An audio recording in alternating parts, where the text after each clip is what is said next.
up, everybody? Welcome back to High School Never Ends, a pop punk dad podcast. I am Wingman Steve. And I am Chris 183. And today, Wingman Steve, today, we are back for another episode and another segment in our mini series that we're calling 2023, a look back on the year 2003, one of my favorite years of all time.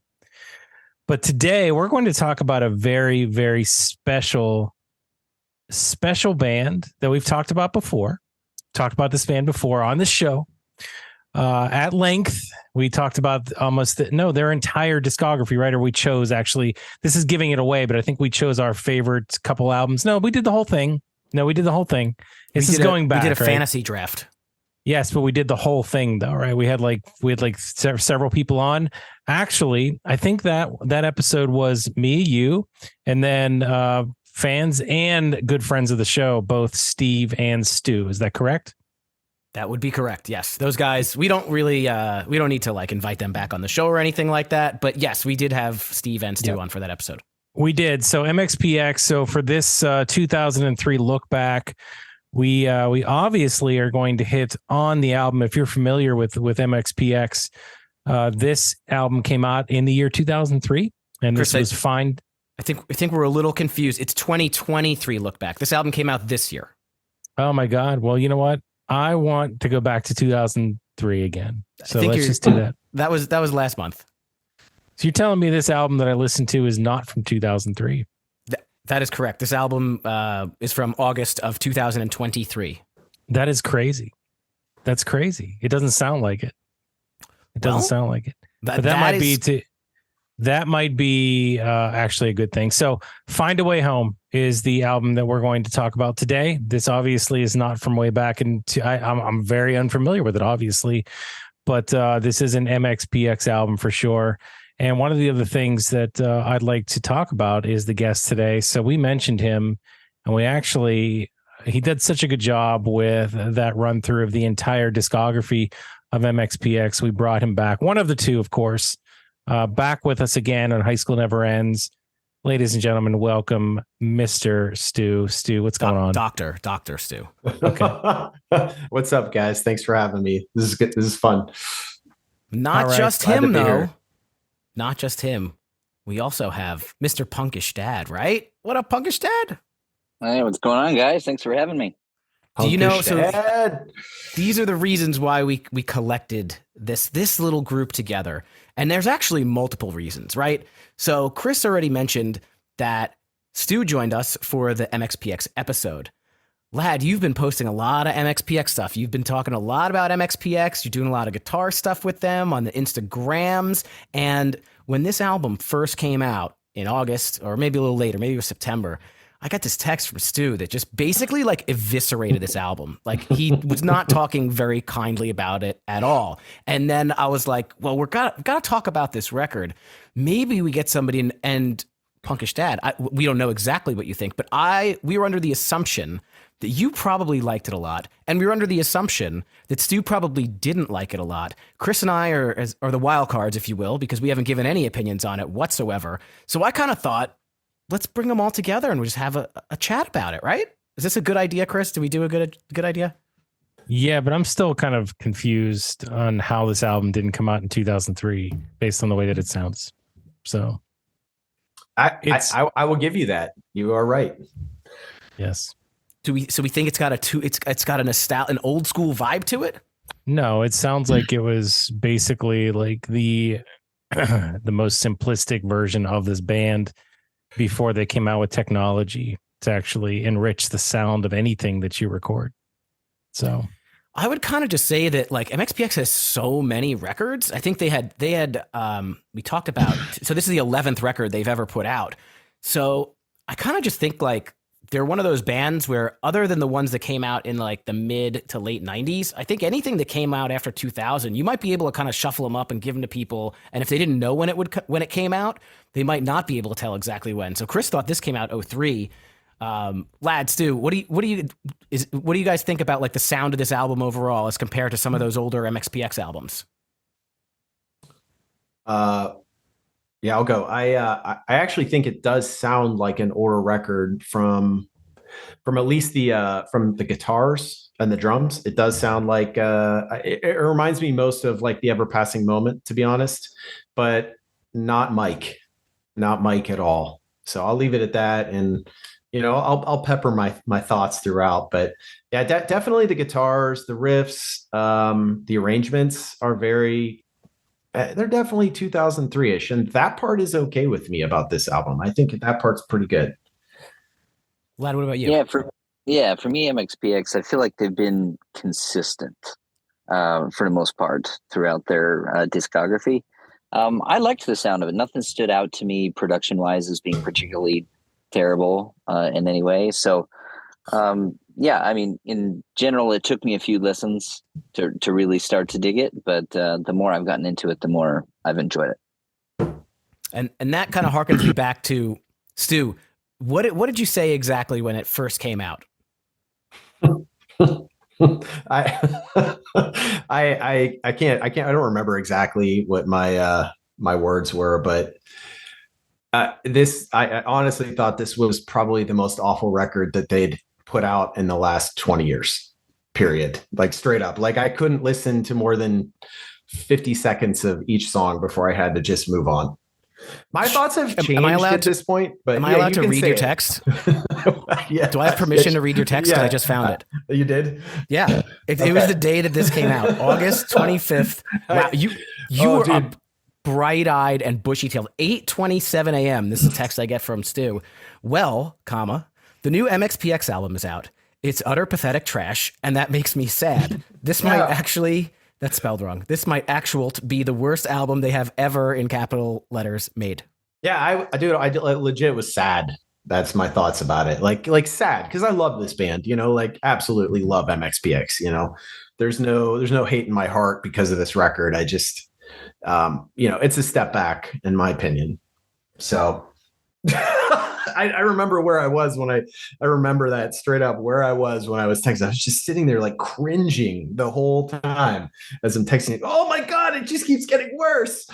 But anyways, yeah, we'll talk about it. Are we positive this is a new album? Are you sure?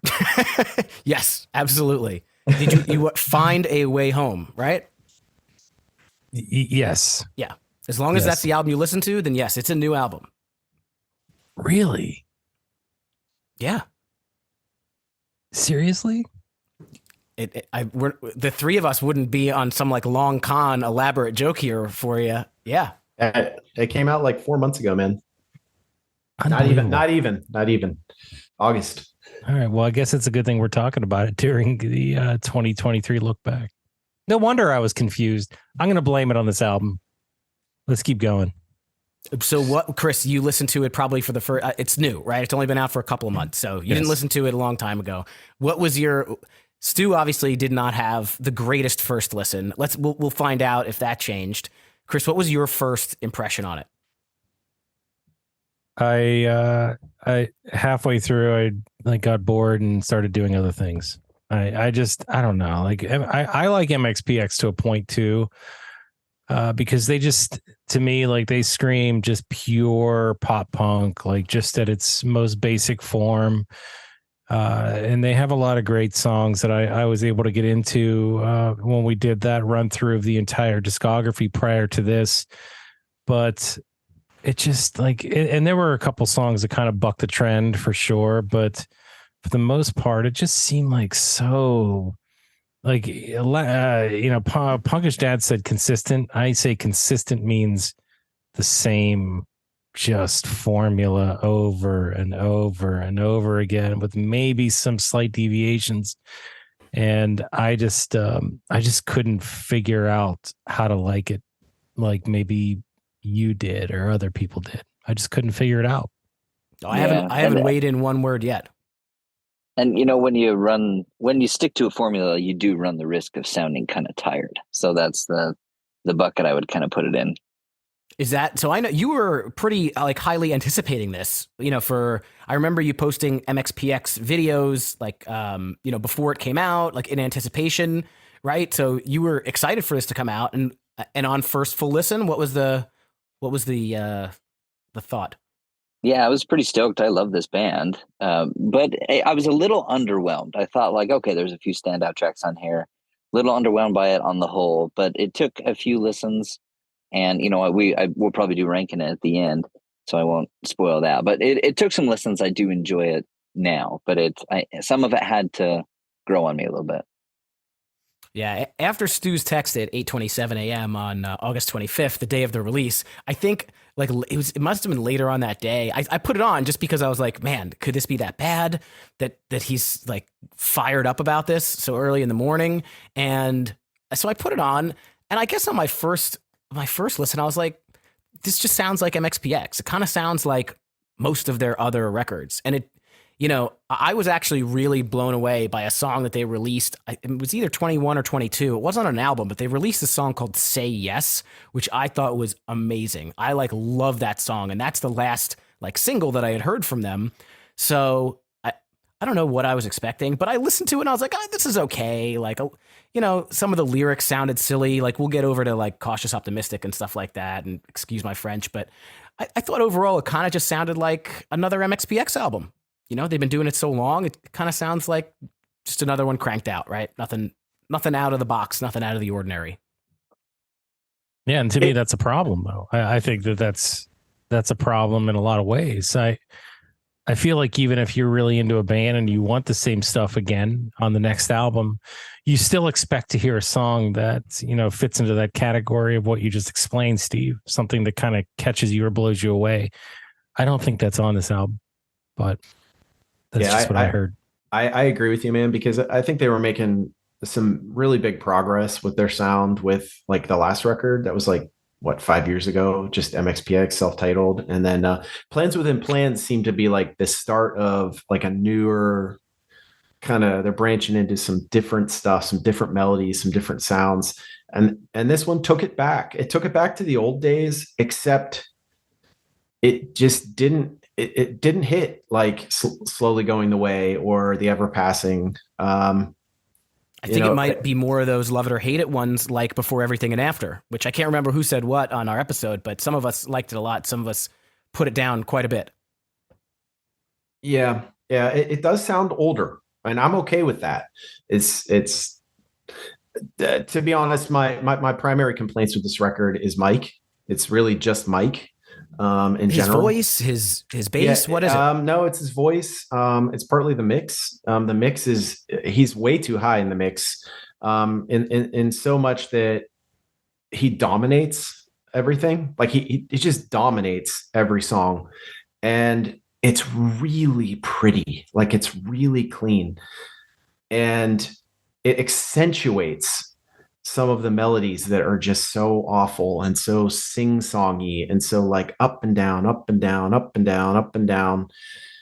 And it's just every song. And, in the old days, the guitar, I honestly, I agree. This album does sound like it came out in 2003, guitar wise, the mix, the drums, it does. But Mike is the problem on this record, unfortunately. And I love Mike. I love this band. But and now we welcome our special guest, Mr. Mike Herrera joins the Zoom. No, I hope he doesn't listen to this because I love him. Just kidding. No, we did invite him. We didn't hear back, but maybe he'll come on and we'll bring him on and he can retort you later on. There's always a chance that he just jumps on. So I mean, he's going to listen to this at some point. I know it. Absolutely. Anything else we want to talk about before we get into the track by track? So I mentioned it's their 11th studio album. I mean, listen, it takes a lot to be a band for that long, put out so many records. It was released August 25th this year. It runs just over 33 minutes. Every single song on this record, just FYI, has a music video. So a lot of them look like kind of home shot and stuff like that. They're at skate parks. They're playing outdoors. Every song has a music video, which is cool. I did not watch them all. I watched a couple. So anybody who wants to go on a MxPx YouTube rabbit hole, you can watch the album that way, I suppose, or you can listen to it on your streaming service or your vinyl. Or I actually got tickets to see these guys live, so I wonder how many songs they'll play on their upcoming tour. That'll be interesting to see. So you're saying every single song has a video? Every single one? Yeah. Wow, I didn't know that. That's cool. That's great. If I could say one thing about the build up to this album, right? So They announced it in mid-July and dropped a single the same day. And then 6 weeks later, they just dropped the whole album, which I really appreciate at this point, because with other bands, they'll say, oh yeah, album coming soon. And then it's 6 months or a year later or however long. So I kind of appreciate that old school approach. We got a new album coming out on this date, and then they drop it on that date. I like that too. Yeah. Absolutely. I was going to play a game here, but I don't think we have time. I do remember, though, Stu, that one of your favorite albums was Slowly Going the Way of the Buffalo. Is that still the case? Yeah, it's either Slowly Going or The Ever Passing Moment. I think you could probably fight over those two in my mind, but yeah, those are both excellent records. If I had to pick one, Ever Passing Moment. And if you had to describe this album in one word, how would you? Before and everything after. Before everything and after. Sorry. Wait, are you making a pun here based on an album name? Maybe. Okay. Boring. I kind of want to play that game, but I know we kind of got to get into this album. So what game? What's the game? Give one word to describe an MxPx album. So Wingman Steve, you go next. Before everything and after. Perfectly acceptable. It's 2 words. Put them together. Okay. Enjoyably simple. Oh man, I can't do it. Enjoyable. It's enjoyable. It's like that. All right. I would say solid in the word. I agree with Wingman Steve on that. I actually liked that album quite a bit. Oh, are you talking about Before Everything After or this album? Before Everything and After. Before Everything and After is pretty good. Yeah, I'll say it's solid. Pretty good was 2 words just for the I'll say solid. Solid's good. Nobody followed the rules to your game, Chris. I guess the game's over, so we'll just keep going. All right. Well, why don't we get into this? We're going to get into it today. And the first song is Not Today. So who wants to kick this off? Anybody want to raise their hand? I'll go. I will go because I have a decent amount of stuff. I don't want to say that, but let me ask you guys, I'll start off with a question. Do songs about being older and wiser appeal to you? Like, is that really something that you even care about? Because I'm not sure I think that that's really too interesting. What do you guys think? I like it. I think the lyrics on this track are some of the better lyrics on this album, for sure. Dude, if there's anything, how old are these guys now? 45, 46? Sure. Yeah, I'd put them close to 50, probably. I think they're like 46. I would expect them to be talking about life's challenges at this point. So yes. Okay. And see, that's, to me, like, I'm not. I've heard this same thing. Maybe I just don't want to hear about being older and wiser. Like, I get it. Fine, you're older and you know stuff now. But I think the song itself is fine. It's a great song. It actually kicks things off, I think, in a decent way with a pretty good melody. I think the last chorus has the most oomph in the whole song. Like, that really brings up, I think, the energy and gets me the most interested.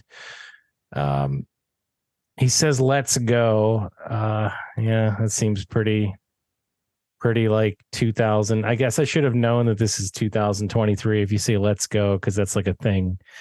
But it's just basically, to me, like we've been saying, this is pretty by the numbers MxPx sound. Easy to listen to.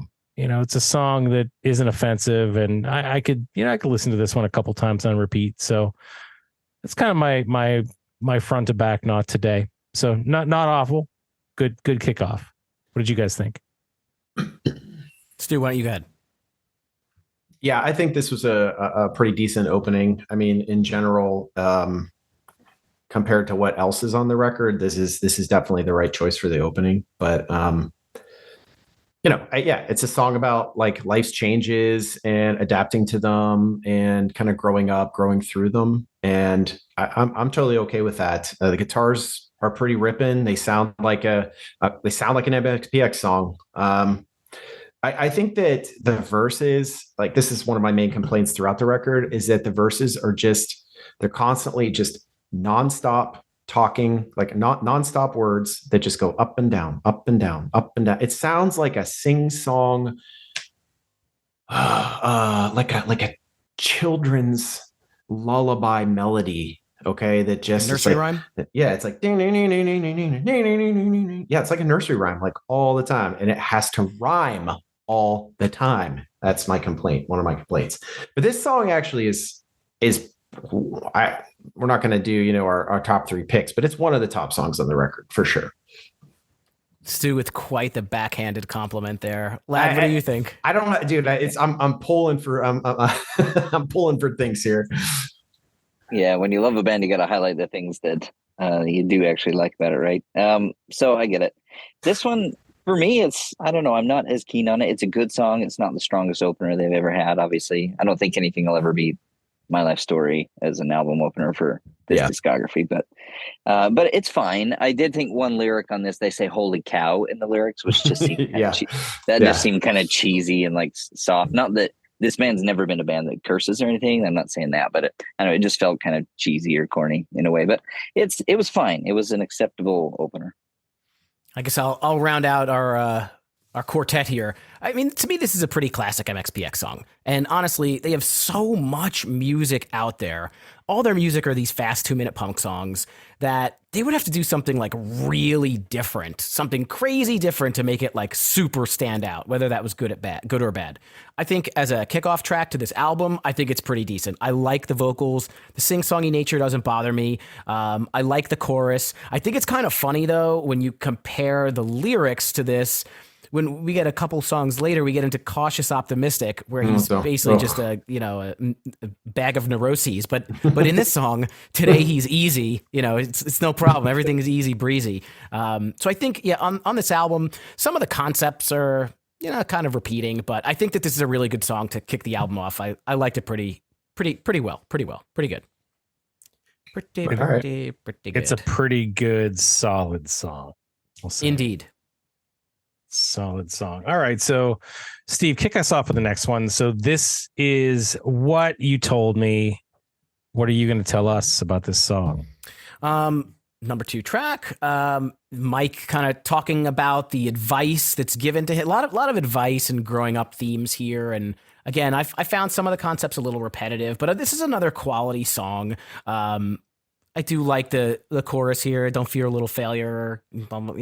I don't know. I don't know it that well enough to like recite the lyrics off the top of my head.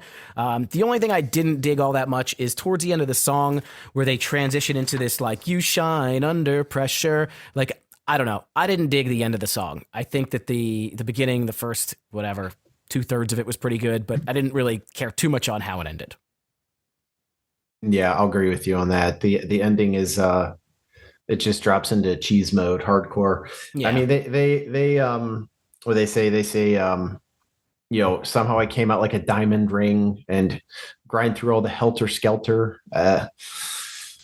Yeah, I don't know. It's just some of the cheese lyrics just bother me. I'm like, it's like I'm digging the song. I'm like, okay, this is cool. It's MxPx. Like, sounds good. I can jam on this. It reminds me of like driving in my friggin' Saturn when I'm 17 years old. And then they say helter skelter, and you remind me of a diamond ring. I'm like, oh, dude, you guys, you're mid 40s. What are you doing? So it's okay. This one's a 7 out of 10. For me, for some reason, I pictured this being like him recapping the life advice that like his mom has given him or something. That's kind of when I listened to it. That's the first thing I heard. So I don't know if helter skelter is something that maybe she said, and maybe it's an ode. That's a good point. Or maybe he's just was stretching for a rhyme. I really don't know. But this, I don't know. It's fine. It's a fun song. It's a fun riff. It's kind of fun to play. Yeah, the opening rips, man. The opening of this track rips. It's great. And I hadn't thought about the lyrics in the outro all that much. I like the music in the outro, but now that you point that out, I hope that doesn't ruin it for me. But overall, good song. I think Stevie said 7 out of 10 on this one. Yeah. On this one, I'd probably put it somewhere in that range. But it's a fun one. I like the main riff though. And Stu, you said he was grabbing for a rhyme. Just so you're aware, failure, helter skelter, grateful, and better. None of those rhyme. Helter Skelter rhymes with better. Okay. Uh, That's the point there. It's Helter Skelter, then tomorrow do it even better. That's what it is, man. It's always a rhyme. This whole album rhymes the whole time. So okay. Yeah, I just see it as like, I had a really tough day at school and I came home and I opened the door and kind of slammed it shut. My head's down. My Carrera's on the couch watching TV and he sees me and he's like, "What's wrong?" And I don't say anything and I go upstairs and just go into my room, close the door. And then he comes up, knocks on the door. "Hey, can I talk to you for a minute?" And I say, "Yeah, where's I this guess." going? And he opens the door and he comes down and sits next to me and like puts his arm around me and he says, "Look, I just want to tell you that tomorrow you can do it even better. And as the days untie, the hours fly. It feels like life is flying by. It's a brave new world only a mother could love." I feel like that's what he's telling me. And it makes me feel just a little bit better. So I could see like in that scenario where this song could work. But otherwise, I really don't need a pep talk from Mike Herrera in real life. So I'm going to skip this one. The music kind of took me when I always like the guitar when it drops out and comes back. So that was pretty cool.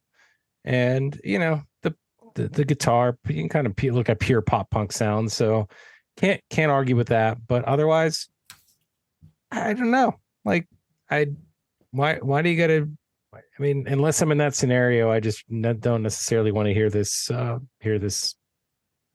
talk track. So I really like that picture painted out of, you coming home from school and Mike Herrera's there and giving you a back rub and telling you everything is okay. Yeah, I didn't say back rub though. Come on, Chris, let's go skateboard.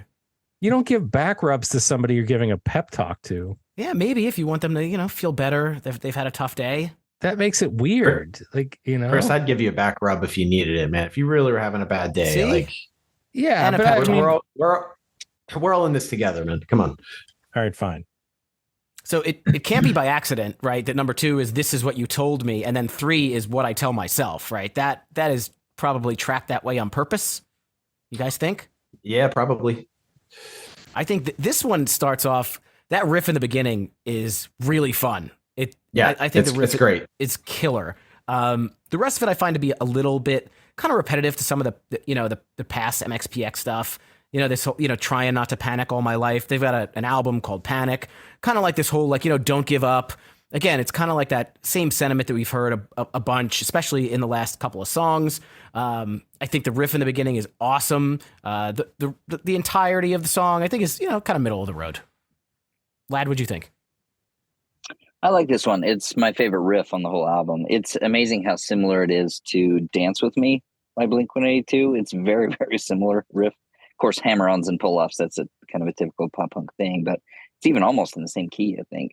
Anyway, I think this would have been a better lead single. We haven't gotten to the lead single yet on the album, but I think this would have been a better lead-in for some of the old school fans.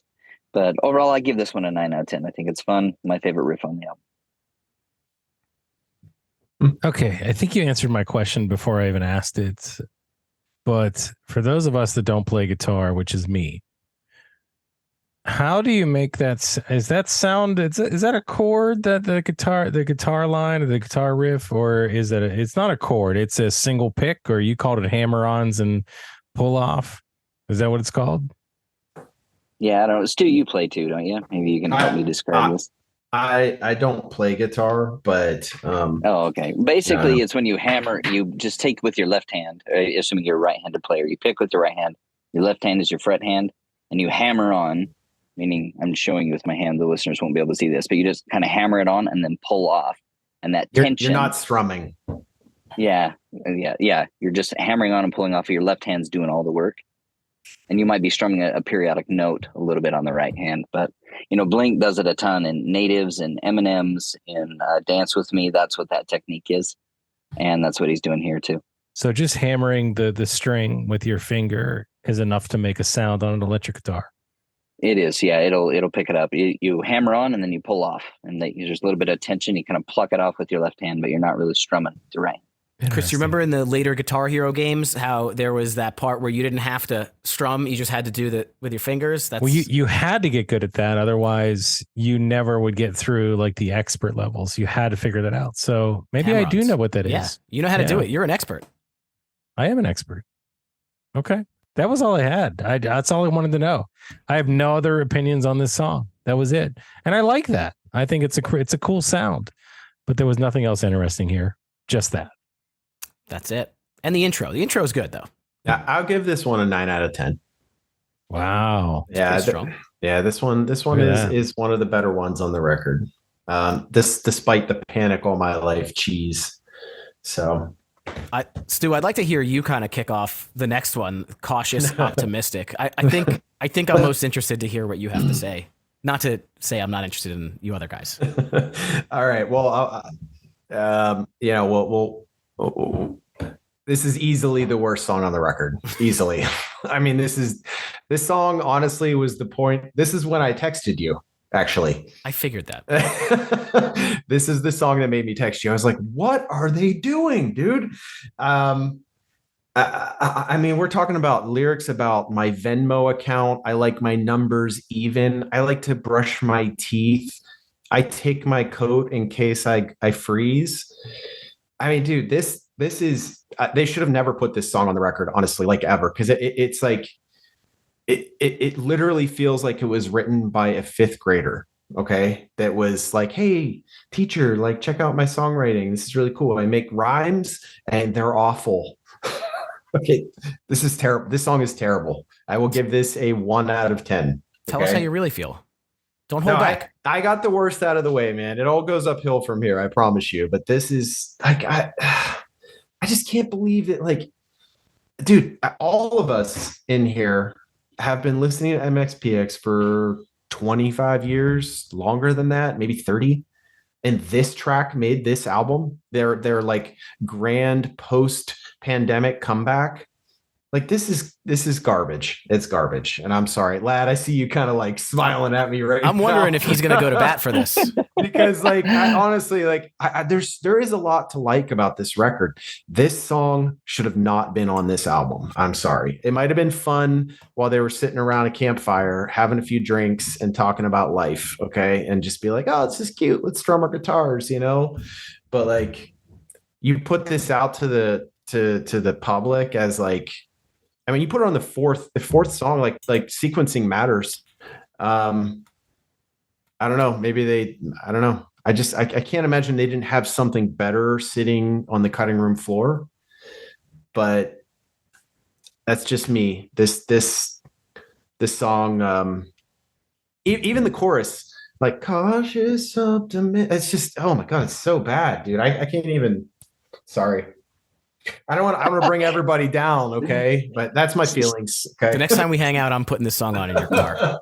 This is a campfire. This is a campfire song that could be fun, but not on a record while I'm driving my car. I'm sorry.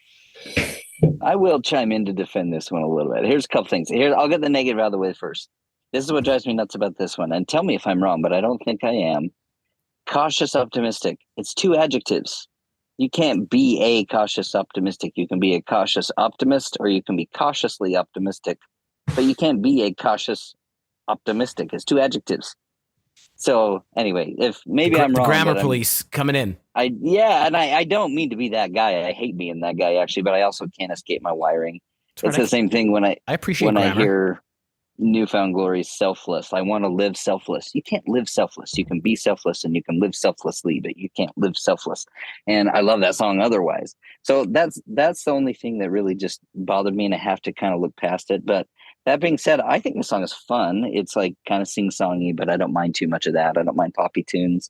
It probably has my favorite guitar solo on the album. They don't do a lot of guitar solos anyway, but it has a pretty fun one. It's fun to play. Yeah, I didn't mind it at all. I wouldn't give it 9 out of 10, but I'd give it a 7 out of 10. Like, sorry, like responsibility. What's that? Like that song was cheesy, but like at the same time, like you got it. Like it somehow it worked for MxPx, and I feel like this is like the 2023 version of Responsibility, and nothing about it works like at all. Does anybody kind of get the vibe that maybe this is like the 2023 version of that sort of? I could see that. Yeah. I think that first song though had Responsibility had a better overall. It wasn't as comical. It was more like a growing up type song. It worked. It made sense. You're listening. You're like, oh, I get it. Like life's hard, responsibility, this and that. You're like, oh, I can vibe with this. But this is like, I'm just slogging through life, like my Venmo account and my teeth. It's like, oh my goodness. Like we're For everyone out there, Justin's Venmo balance is not even, and he does not give a shit about brushing his teeth. He's got terrible breath sometimes. That's why he can't relate to this one. Okay, all right. I'm sorry, guys. Mike Herrera, if you hear this, I am sorry. I love you. Chris, you want to go or should I? I'll go. I think this solves a lot of things that were going through my head, because as I was listening to this album thinking that we were in the year 2003, I thought for sure that Venmo wasn't available back then, but then when I heard the song, it was like, well, maybe it was, and maybe I better do a little bit of research to find out, what Venmo was back then, because I wasn't sure how you were going to get it, because there certainly weren't any smartphones in 2003. There were not. For us Penn Staters, it was called Lion Cash. That was Venmo. So now things make a lot more sense to me. This song sounds like they wrote this song for a late 90s teen movie montage. I think that's where I hear it from, and not a good one, like a really bad teen movie. Like, what's a bad one? Like, what's that one with the dude from American Pie that came out after American Pie, where he was not Loser. Maybe it was Loser. I don't know. With Jason Biggs? Yeah, Jason Biggs. Is that what it was? It might have been Loser, yeah. Yeah, Loser, yeah. Yeah, that was a bad one. And I think this could have been in that. Like him getting up and like tripping over his feet and like brushing his teeth, but like the toothbrush is broken or whatever, right? Just stupid things like that. I think it's just fluff. It's overly simplistic.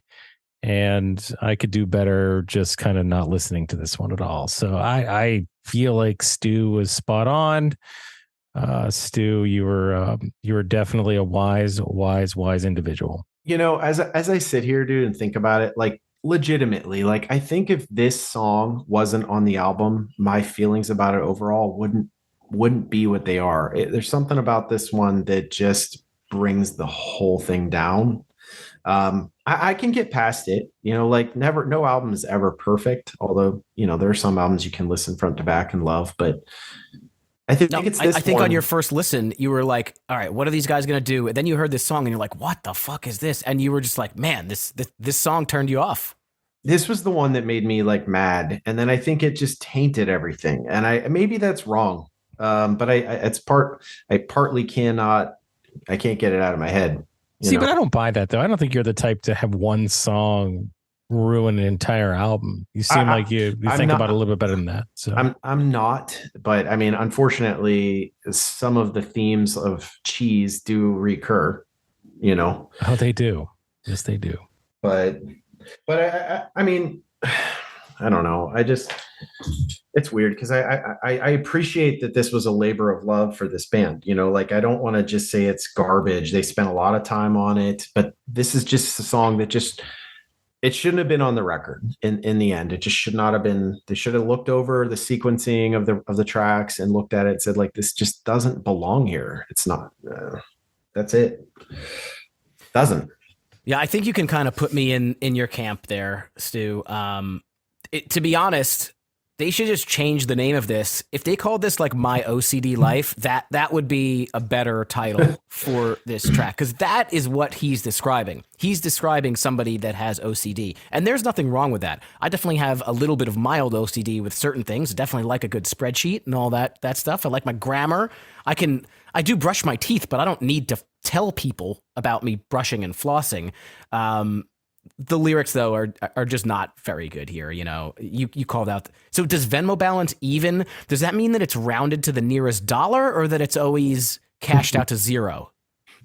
I don't know. Maybe the next album will explain it. What's an even Venmo balance? Does that mean if he has like $16.83, he'll cash out 83 cents, or he just has to always cash out the whole thing so it says zero and he doesn't leave anything in Venmo? I think he was looking for a rhyme, dude. That's the problem. Well, All right. he must have thought like this is a good line, right? Yeah. He's writing about we've said this, writing about brushing his teeth, chewing his food, putting on his jackets. The tune is actually pretty fun, but the lyrical content is just so weak. Yeah. Let's just thank somebody that he didn't rhyme risk it with biscuit, because that would have just driven it off a deeper cliff. So I'll give it that. But yeah, I didn't think this one. I think I would like if I'm listening to this album, I would listen to the song because it's so dumb. I probably won't skip it, but it's not a very good song. I'm just looking at the lyrics. It doesn't even rhyme, so that's not it. But yeah, it's not good. We can move on. Yeah, I think we should, but we belabored this one. But I think I'll say that if lyrical content is usually quite a ways down the list for me, like I don't even notice half the time. I'm listening to melody and I'm listening to usually what the guitar parts are doing. But yeah, I don't listen to like the actual lyrical content unless I actually physically look at the lyrics. So maybe that's why it didn't bother me as much, because I'm just kind of usually listening to what the guitar's doing. Mike is usually pretty clear in his lyrical delivery, like other than, some certain songs where it goes fast. I mean, most of the time you can really understand what he's saying. And I think it was Mike Elfers who or somebody who had said that he seems to put a W at the front of like every word. That's like how he sings. That's his thing. But I don't know. This one you can't. It's hard I can't ignore it. I'm not saying you can't. I couldn't ignore it. Not a W. Oh yeah, I'm not saying I don't understand what he's saying. I just don't really think that much about it most of the time. Well, I think that's a good segue into the next song. The next song is "Excuse My French." And have any of you guys ever kind of gotten hurt or broken your arm, and somebody had to call the rambulance to pick you up? I think it sounds like wambulance. No, it's rambulance. Listen to it again. I hear the W. It's called for the wham. I actually thought it was a play. You know how when somebody is complaining about something and you say, "Oh, call the wambulance," like I legitimately thought that's what the lyric was before I like looked up the lyrics and saw that he is trying to actually say ambulance. It's rambulance because if you remember on the other album, and I forget which one it was, he talks about rangels. Okay. Listen to it. Excuse my French. So did he just want them? Did they just want an excuse to use French in a song? Is that kind of what we're doing here? Is that why they did this? Is that why I'm listening to this? Does anybody here know French? Here's the question I have. I don't know French, no, but I've never heard the term "excuse my French." I've heard "pardon my French" usually when somebody's about to curse or say something. Then they say "pardon my French." But is "excuse my French" something you use when you're just trying to speak French but you're bad at it? Is that the term, or I'm not even familiar with the phrase, so it caught me off guard. A tough one. I see exactly where your brain's going. I hadn't thought of it. I always think about it as, yeah, I guess he's saying like, not pardon my French, like I've cursed, but excuse my French because it's bad and I'm trying and I don't know. Or he could that's how they say pardon my French. I mean, people take phrases, turn a phrase and do different things with them. So this could just be the way that he says, this is the way that he's always done the pardon my French is excuse my French. I mean, that could be it too. Yeah, it could be. I just wondered. I changed things up just on purpose. So, I mean, maybe he does the same thing. But I'll tell you what, the drums on this one are definitely killer. I think this song kicks a little bit and it has a really fun pace to it. So that kind of wrapped it up with a fairly interesting melody and a lot of energy in this track. I actually like this one. I thought the lyrics were fairly creative, even though I kind of made fun of the fact that they used the French. I thought it was pretty cool that they were able to work that in the way that they did. I was into this one. What'd you guys think? Stewie? Yeah, I think this is a highlight. I mean, it's a little bit like cheesy love song kind of vibes, but like the song rips. I mean, the guitars are are awesome. The opening riff is great. The drums are great. I mean, this song is it's pretty good overall.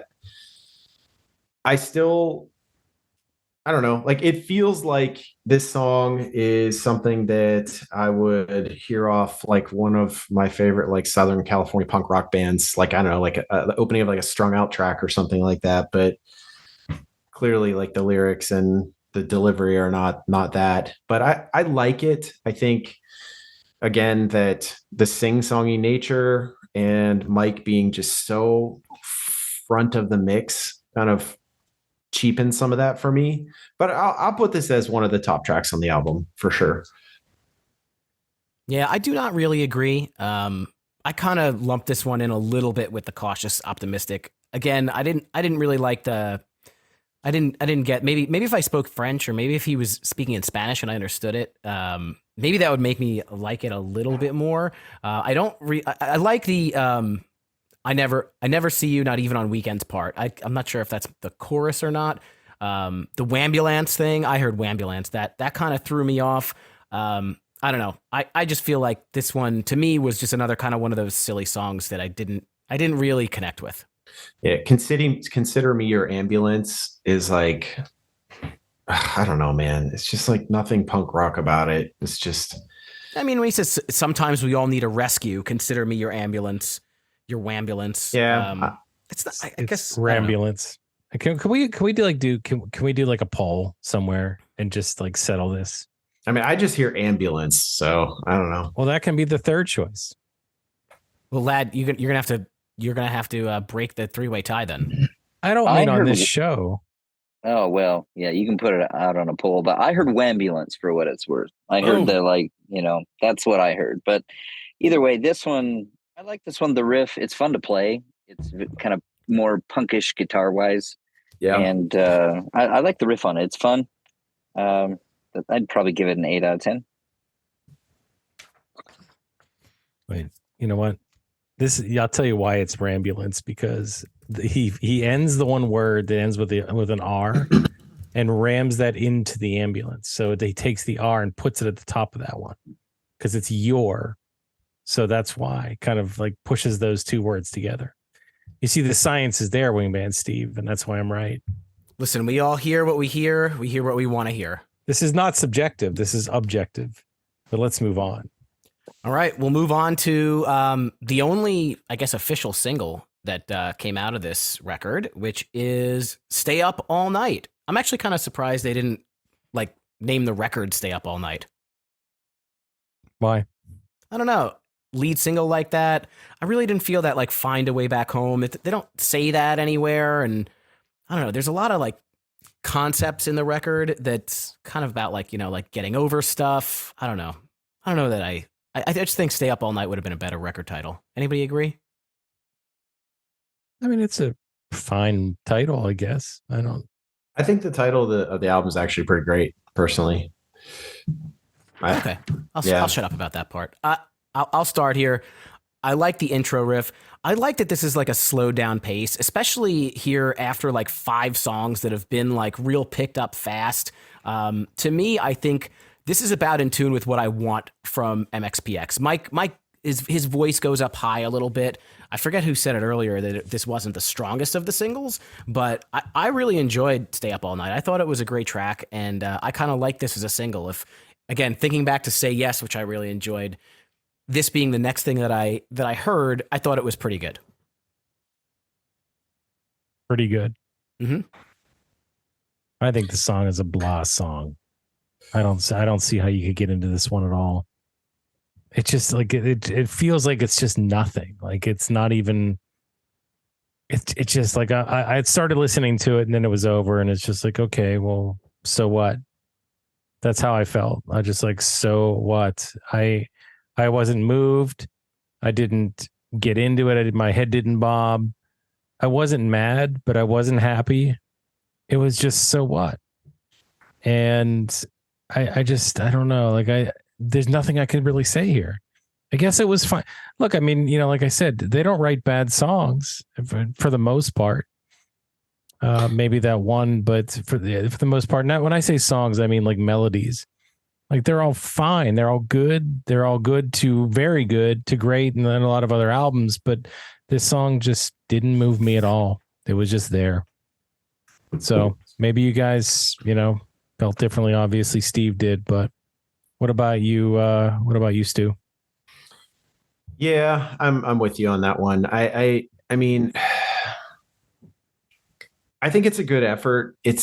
For me, it just continues to come back to the melodies here. Like the verses are just sing-songy, up and down, up and down, up and down. You can just almost predict what he's going to do every single track. And I feel like this one's no different. The song itself is actually okay. It almost got like some like Blink 182 vibes on some of the guitars here, but yeah, I think this just kind of blends into the rest of the album with the melody work that's being done on this record, where it's just the same every verse. There's a variation on this up and down melody, and it's just sort of monotonous, I guess, is what it is. But I think the chorus is pretty good, actually. It's not bad at all. Yeah. 6.85 out of 10. That's generous. Very specific. Very precise. So on this one, it's a fun riff. I picked up on the same thing as Stu. If you listen to Stay Together for the Kids, the intro and then the verse, and then listen to this song, the intro and the verse, there's a lot of similarity in there, which I love that song. Obviously, Stay Together for the Kids is a lot more powerful, I'd say. But I was kind of surprised this was the lead single. It's not really typical of MxPx. It's not really representative of what the rest of the album is, but it's a good song. I liked the video until the very end. It kind of it added a cheese factor right at the end where there's a little kid running away. I think the video is about like the parents staying up with a sick kid or maybe going through some kind of treatment for a serious illness. But then at the very end, there's a kid running away and it's in the kid's wearing an MxPx sweatshirt. And that just for me added that cheese factor. It's like, oh, it was so good. And then you just had to take that one step too far. But overall, as I wear my high school never ends sweatshirt. I don't know. It's just, I think that's fine. Yeah, I mean, Mark Hoppus wears his own merch. Tom wears his own merch. He can do that. But I don't know. It's just putting it in the video for some reason. It didn't land with me. But overall, good song. I'd give it 7 out of 10. But was surprised that they chose it as the lead single. Yeah, it's no Let's Ride, Yeah, like I agree. So as picking it as a single was a little confusing, and I honestly I don't know, maybe that's a reflection of the choices they had on this record, because not I mean, we're going to keep going on these songs, but there's just not necessarily like boom, this is the standout. So it is a little weird they picked this as the single, but it's not awful as a single either. They all sound like this, really. So all their singles or all these songs? This song to me, this sounds different. I mean, it's paced differently. I should clarify the melody structure is kind of what I'm getting at. But like again, I'll just go back and say it's no Let's Ride, Yeah, you really dug that album. I know you did. Dude, that album rules, man. That was just like whoa, MxPx is kind of doing something a little different, and it's faster, maybe heavier, it's more mature. That album ruled. So that's probably what added to your disappointment with this one, is that you liked that last full length like so much, and you thought that they were kind of going back up on a trajectory, and then this one just didn't. Cautious optimistic just fucked it up for you. Yeah, I think some of that has to be taken into account. This like unconscious bias that I have with respect to that whole idea. I mean, if I heard this in 2003 without knowing MxPx very well, I don't know. Maybe I would like it more. But yeah, as a follow up to the last record, it's a step back in general. But are you ready to rage? Yeah, let's go. Rage out there, Stewie. Are you asking me to start this one off? Yeah, that's my way. Yeah, I mean, okay, so let's rage. I mean, this is clearly like a I guess you could say a political song, right? Sort of like the state of the divide in our culture, right? Um, the guitars are great. They're fast. They feel good. I think that there's not a single thing about the vocal delivery that makes me want to rage. I'm like, yeah, okay. Nope, don't feel like raging. But I get the idea behind the song. The lyrics are actually, in this case, pretty decent. They have a point to them. They're cohesive. They're fairly pointed. So I'll give this one, since we're going with like decimal points right now, we're going to go with like 8.25. All right. Ooh, out of 10. High. That's really high. Yeah. Okay. Yeah, that is high. You're right. We're going to go with 8. We're just going to go with 8. I like how Stu just created this new thing in the show where he ranks every song on a decimal system schedule. Yeah, we got to think of a name for that. Like, okay, it can't be ranking it. It's got to be something else, but we'll figure it out. This was, this will be the last thing I'll say. I'll let you guys talk, but this is probably one of the more like mature, like pointed songs lyrically on the album. Some of the later tracks in the album that we'll get to have some good themes to them, but this one, like, what they're talking about and it makes sense what they're saying, I don't necessarily know what they're talking about. You didn't listen to the lyrics then. Talking about raging. So I listened to the lyrics and I read the lyrics, and so I like that this song is a little more. This is kind of like a more hardcore MxPx song. It's different than a lot of the other songs. But when I hear like "Ready to Rage," I think like party and drink, and it's definitely not about raging and drinking. It seemed to me that the song was about overcoming obstacles, which is not raging. And he's talking about the fight of their lives. We're not like right at election time right now or anything. So I don't know that is it politics? Is that what we're talking about? Back to the song. I mean, I think the background harmonies in this one are what stood out the most to me. I didn't not enjoy it. I didn't like the title "Ready to Rage," and it just made me confused because hearing like a 50-year-old dude talking about like, "I'm ready to rage," like, or however old they are, I'm like, that didn't really get to me. So like, do you guys know, is there like a specific like political thing that they're talking about? Do we know? Yeah, go ahead. Is raging against the machine.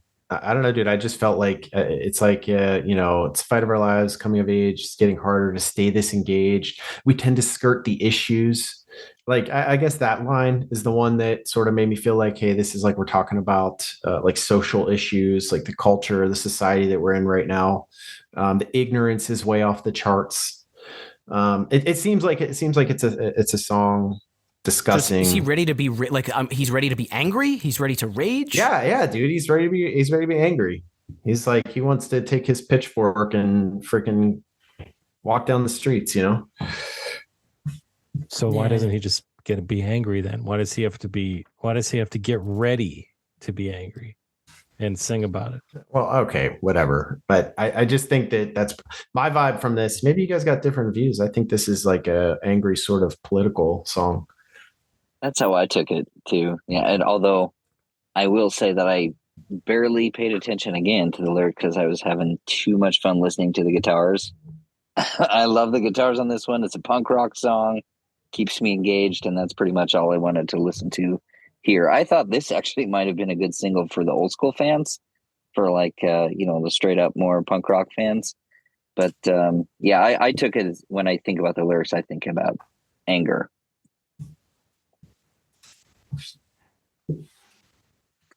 Unkish Dad, I have 2 words for you. I have 2 specific words for you right now. What do you got? Pick scrape. Hey, all right. I'm so proud of you. You've been peppering in that language all throughout the episodes. That's good. So yeah.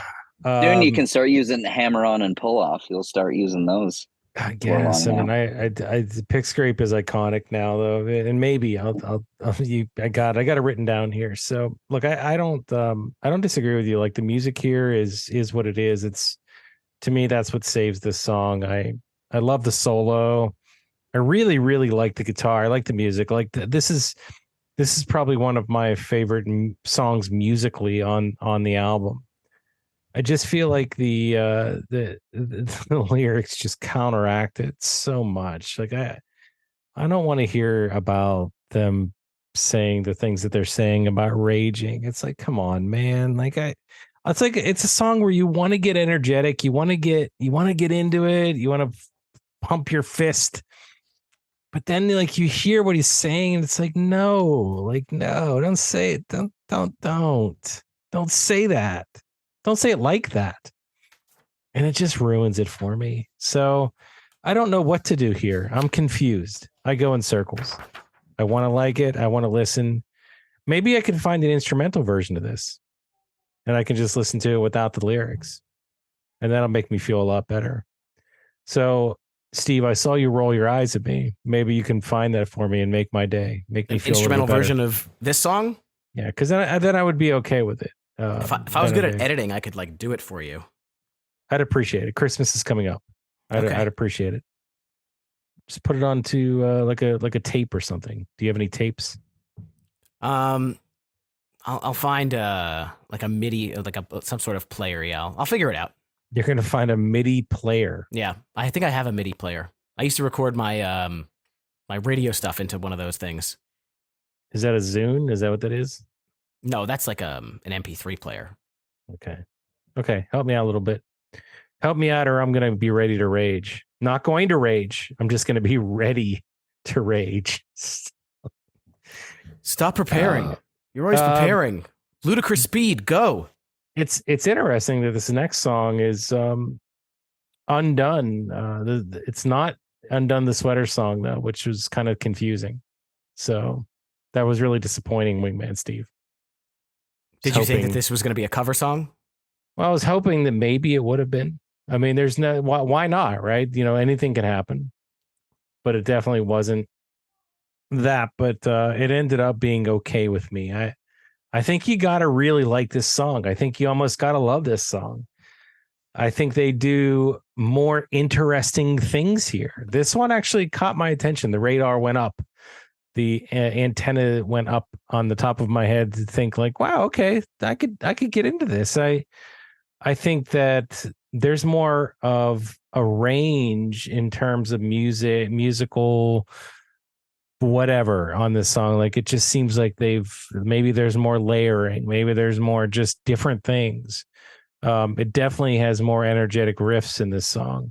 And I actually think, you know, I've been kind of tough on Mike Herrera to date on this album, but I think he delivers a much better on this particular track with some real deviation in the way that he delivers his vocals, and I like it a lot. So there's a lot of cool things that they do in this track. I don't know, shocking is the wrong word, but it definitely was surprising to hear something that was so completely different in a lot of ways. And it was a highlight so far. So Undone for me was a really good one. So I'm actually curious because I want to see so I don't care, whoever wants to go next, speak up, boys. Go ahead, buddy. All right, I'll go for it. This one, for me, I'm surprised that you loved it so much. I thought it was just okay, but when it hits the chorus, that makes the whole song. I really like the chorus on this one. It redeems the whole thing. The rest of it is just kind of, it's fine. It's fine to listen to, but really enjoyed the chorus. That's all I got. Stewie? I'm going to say this is a contender for my favorite of the whole album. Yeah, I'll agree. The chorus rules. The riffs on this song are great.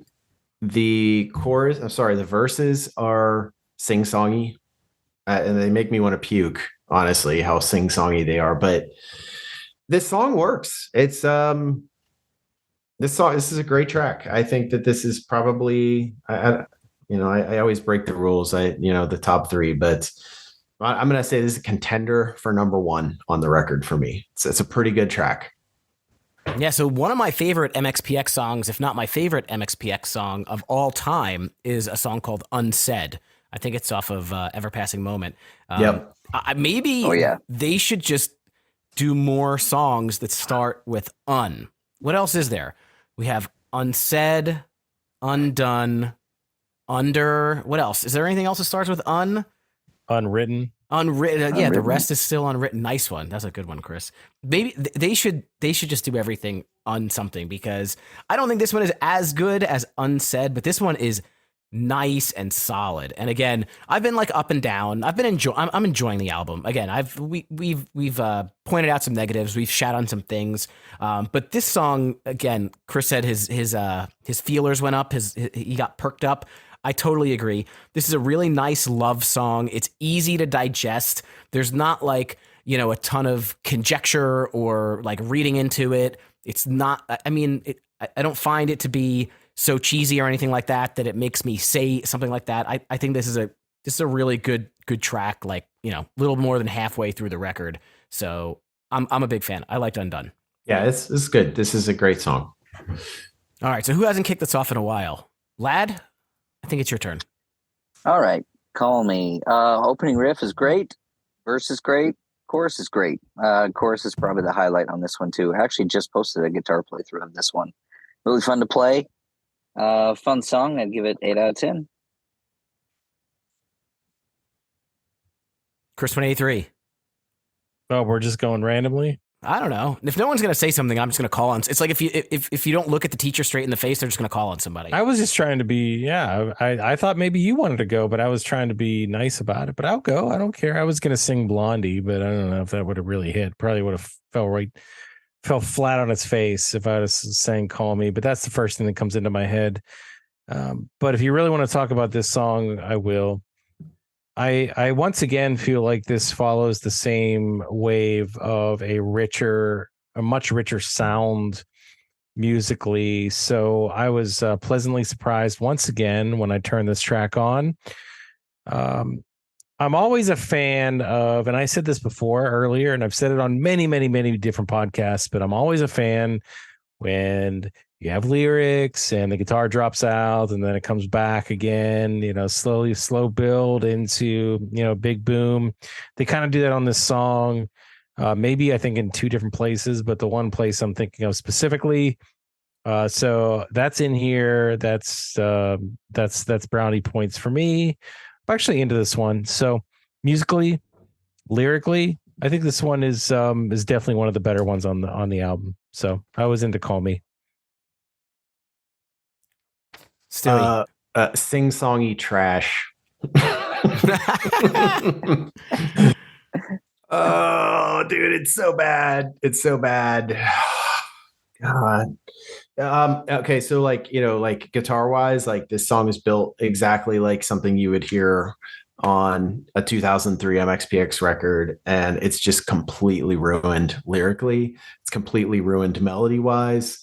It's sing-song trash, dude. There's no variation every single time he hits the same note. Isn't sing-songy not necessarily a bad thing? Don't you like to sing along to things? Yeah, but dude, it's like there's no variation. You know exactly what note he's hitting and where he's going to go down to every single line. Okay, so it's predictable is your problem. Yes, it's very predictable. It's not the sing-songiness, it's the predictability. But that's what sing-songy is, like up and down, I can't wait to hear this next Port Maria record. We're gonna do a breakdown of the next Port Maria record. Anytime you go up and down and do something that we're expecting, we're gonna get you. Hey, listen, I liked that Newfound record when I was on. You guys tore me up on that one. I like that album. All right. I get to have one that I don't like. Is this your revenge? Is that what you're saying? This is my revenge. Forever and ever times infinity garbage. I like that album. I'm with you, Stu. I like that album at least. I think it was good. I think the riffs were awesome. Some of the lyrics on the song titles needed some help for sure, but musically, great album. Jason Voorhees at Sleepaway Camp or something. Yeah, it needed some help on song names for sure, but Okay. I like the Anyways. chorus of this one. I think that it's pretty fun, and I like that he does that thing where he packs like a lot of words into like this quick speech. I was just most curious if you guys think that Mike Herrera actually has a diary. He starts off about looking back through his diary. Do you think that he has a diary that he writes in? That's what I'm saying, dude. He's 46 years old or whatever. Like, why are we writing lyrics about your diary? This is what I'm talking about. But if he has a diary, then it's okay. I was asking if you think that does Mike Herrera have a diary? Why would he write his diary into his music though? Isn't that his personal stuff? Well, he's just writing that he's looking back through the diary. That's the lyric. Looking back through my diary, I wasn't quite sure who I was trying to be. He's 47, by the way. I just looked it up. Got it. Yeah, this one was kind of middle of the road for me. I didn't love it. I didn't hate it. Again, I thought the chorus was pretty good. I liked that he packed. They do that like kind of fast speak there. Not going to get up on a sound box or soundboard or whatever and go too far one way or the other. I thought it was okay. Okay. Yeah. Cool. All right. Let's go to the next one then. Mountains to climb. Mountains to climb. Once again, I feel like Mike Herrera is trying to give me a pep talk. I don't want it. Positivity in my book is fine. I'm not against positivity, but I just don't want it here. However, this is another one of those songs that even though I was not necessarily a fan of the overall theme, the music really brings it once again. So I don't know. It just seems like like this one, Ready to Rage. There's so much like basis of songs that I probably really, really could have gotten into.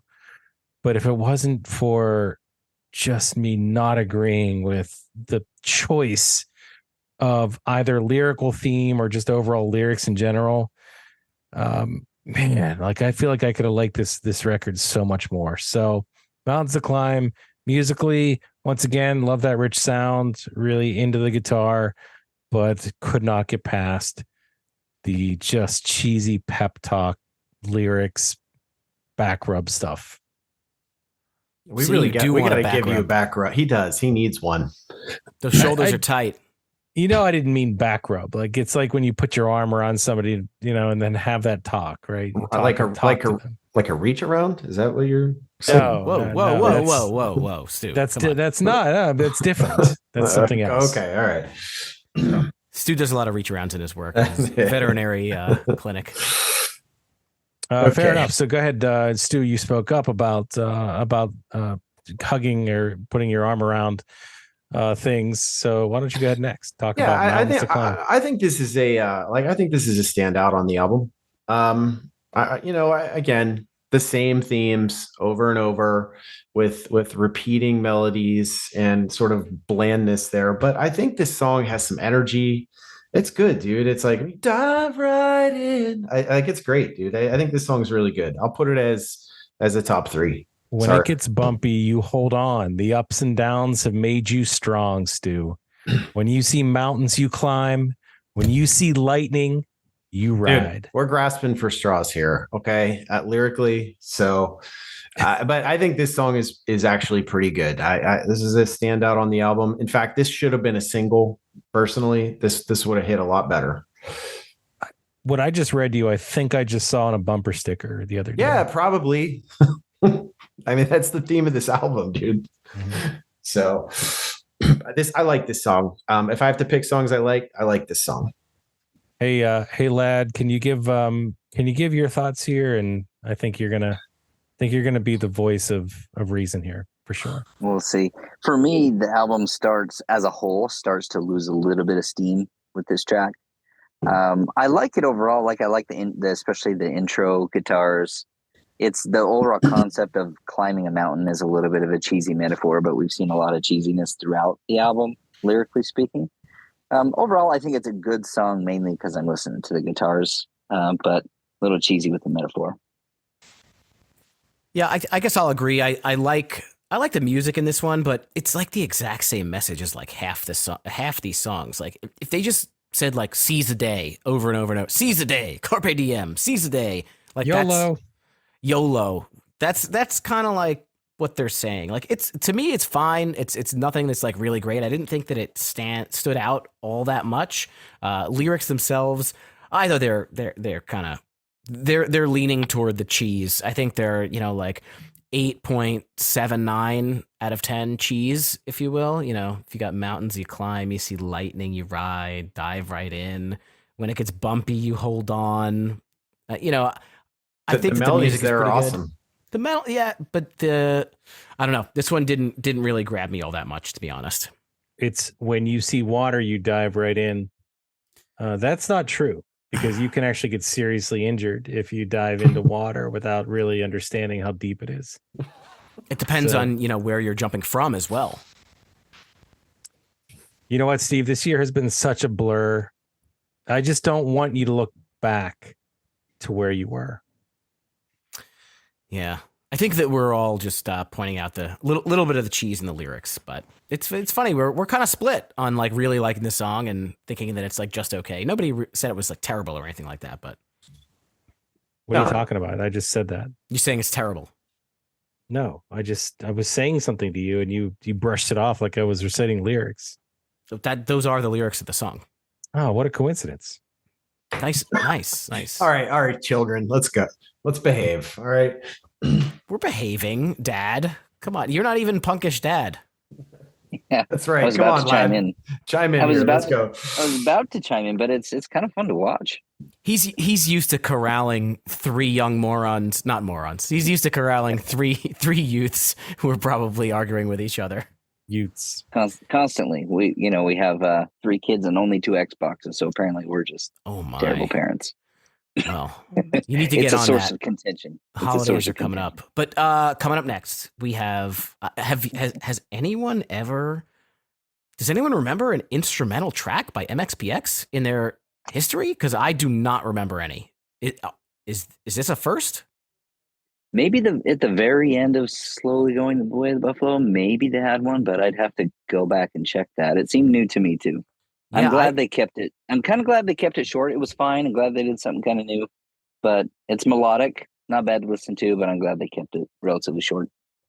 I kind of liked the jam here. I kind of would have liked to hear it be a full song with lyrics. I thought it was really good. And what else is there to say about an instrumental other than like I really liked it or it didn't fit? Like I was cool with it. It's short enough that it doesn't like mess up the flow of the album or anything like that. But I thought it was good enough that I maybe they just didn't have a song to go with it. But I thought they could have developed it into something more. I liked it. Yeah, it was good. I'm glad they put it there. This is one of my favorite guitar lines in the whole album too. Like I really enjoyed the music here. It almost felt like they were singing with the guitar. It sounded like that, not like Peter Frampton or like the guy from Bon Jovi, but it's just a little bit different. Richie Sambora, that's who I'm thinking of. But it's a melody. It's a melody. That whoa that thing, and then the Bon Jovi song where he has that thing where you have like what's that called, guys that play the guitar with the big hose that comes up and you put it in your mouth, and when you're playing the guitar it makes it sound like you're singing like a robot, Like the Sweet Emotion thing that Joe Perry does. I don't know. Yeah, I know what you're talking about. I don't know what they call it. Just like a voice box or something. I can't remember what they call it, but I know what you're talking about. Okay. Yeah, this one's got kind of like a beachy vibe, like kind of like a surf thing to it. I would have liked it. I would still like to hear it like developed into a song with lyrics, but it stands on its own. It's good. Yeah, I like it. So what about this next one there, Steve? When we broke through, I think you almost said bloke. When I broke through, that's not a word. Yes, it's kind of like a. Yes, it is. Yeah, it's like a person, a friend, a man. Either it's not really memorable for me, or it just kind of got lost in the rest. But I didn't really have kind of too much to say about this one. Do you guys?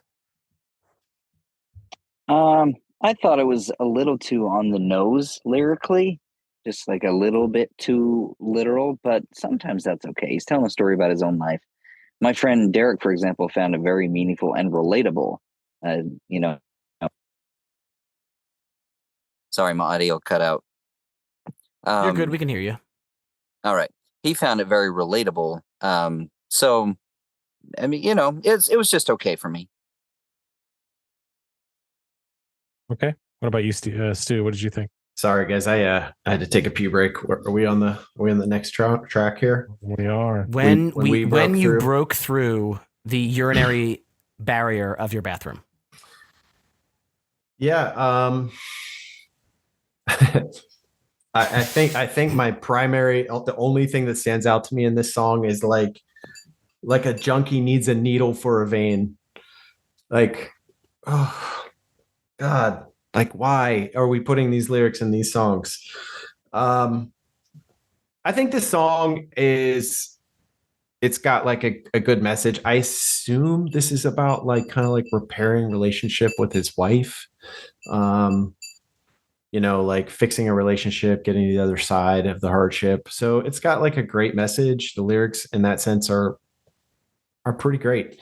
I just think melody wise and just the whole song is 7.5 out of 10 is what I'm going to give you. But again, it's just the common theme of like picking these cheese ridden lyrics, man. Like a junkie needs a needle for a vein. Like, do you think that Mike Herrera runs into that a lot in, well, actually, is he in Texas or is he is he still in Washington? I think he's in Texas now, isn't he?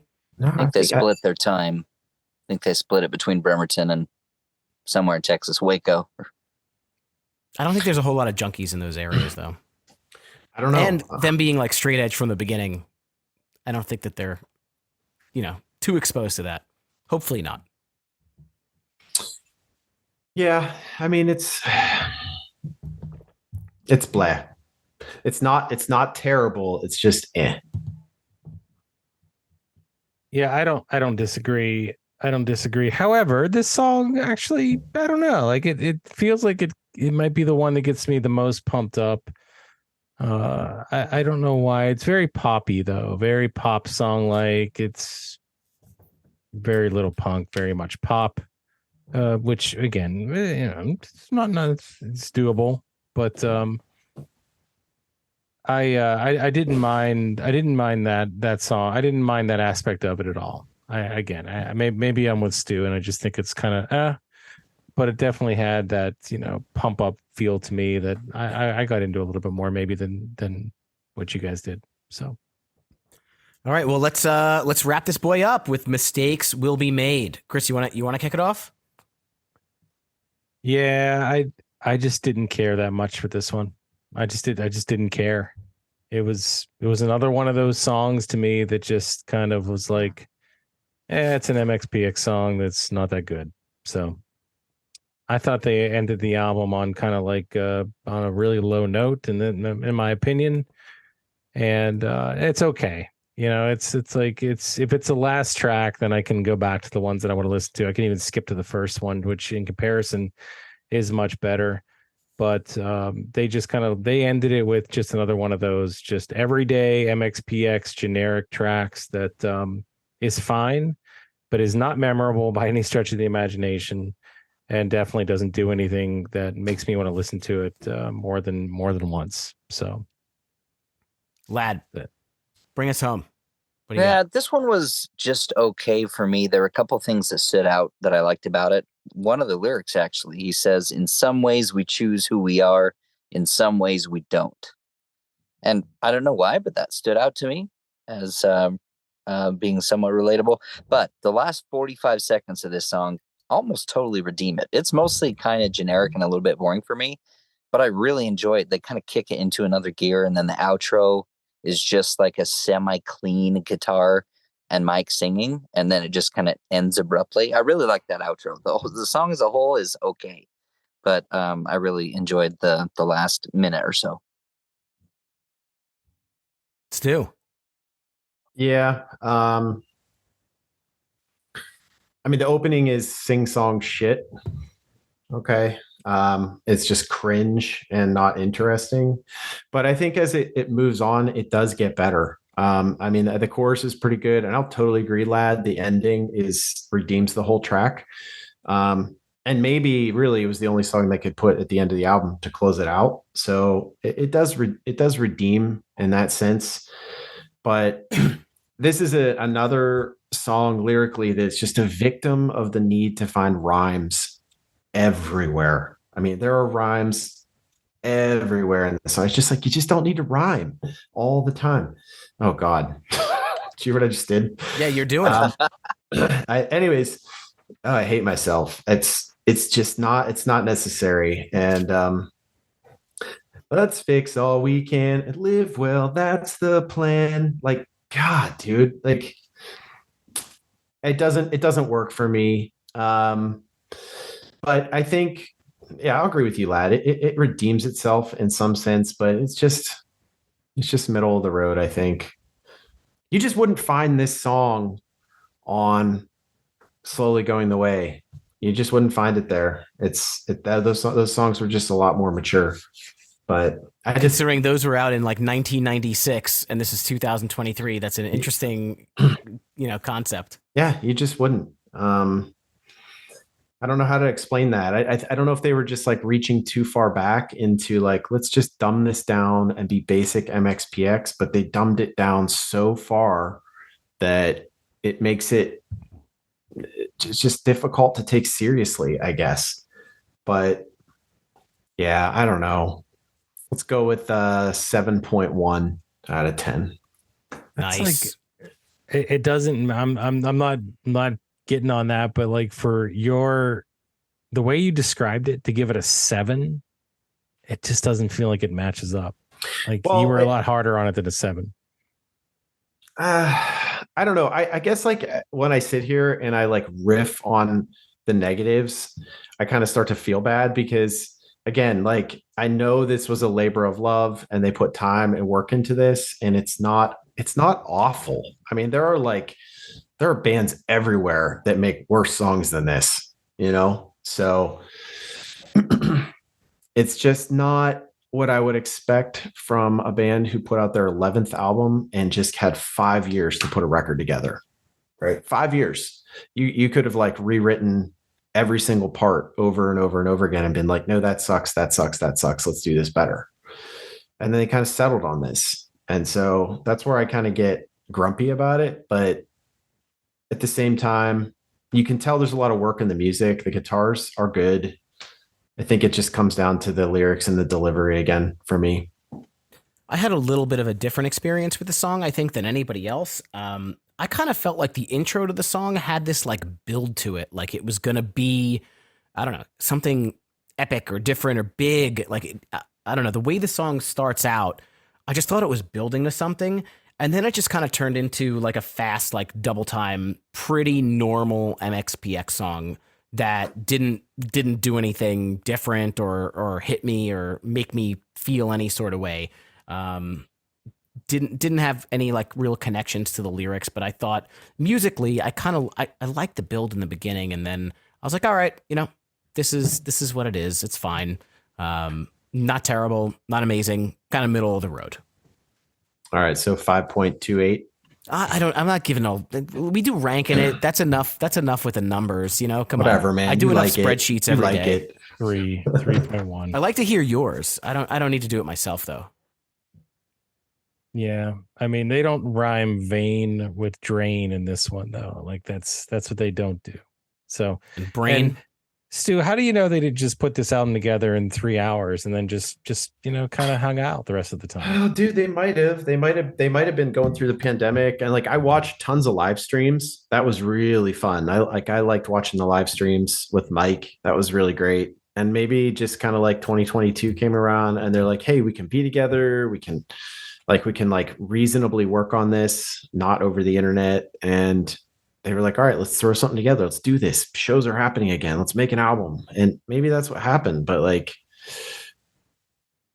I don't know, man. I think, to be honest, it's weird. It's just, for me, it's all Mike. It's not the music. It's not so much the arrangements. Although I think Yuri is probably, I think the band would kind of the way that Travis like took Blink-182 to a new level all by himself. I feel like a different drummer in this band would change things. I don't know, Lad, what do you think about that? I think it could. Well, I don't know. I mean, Mike's the main songwriter. He's the main driver behind it. So it'd be interesting to see. But I love Yuri. I think he's really good at what he does. He's one of the better ones. He's, he'll nail the forbidden beat. And he's like a metronome back there. But so I don't know. It'd be hard for me to imagine it a different way. But definitely with Blink, it changed the whole dynamics of how Mark and Tom wrote songs and how they wrote songs as a band. So maybe it'd be the same here. But I think Mike is the strongest driving factor behind the writing. I think what I'm saying is that Yuri keeps everything sounding the same because it doesn't change much. So I guess true. I think that's what my point was here in saying he's not a bad drummer by any means. I agree with you. He's polished. It's just the same stuff all the time. Yeah, it's a good point. I don't know. I'd be curious to see if Mike would change his songwriting at all if he were writing with a different drummer who was, maybe a little more dynamic and versatile. I really don't know. Well, he may change his songwriting after listening to this episode because he could listen to this episode and, a single tear could drop from his eye because of some of the things that I've said. Or he could get motivated and maybe make something completely different next time. So you never know. It could have a positive effect on this band, that's the way I kind of want to see it. That's the way I think about it. But speaking of a positive effect on things, let's talk about the positives. Let's talk about our favorites. Let's take some time to rank it. That's right, ladies and gentlemen. This is the next segment in the show that we like to call Ranking It.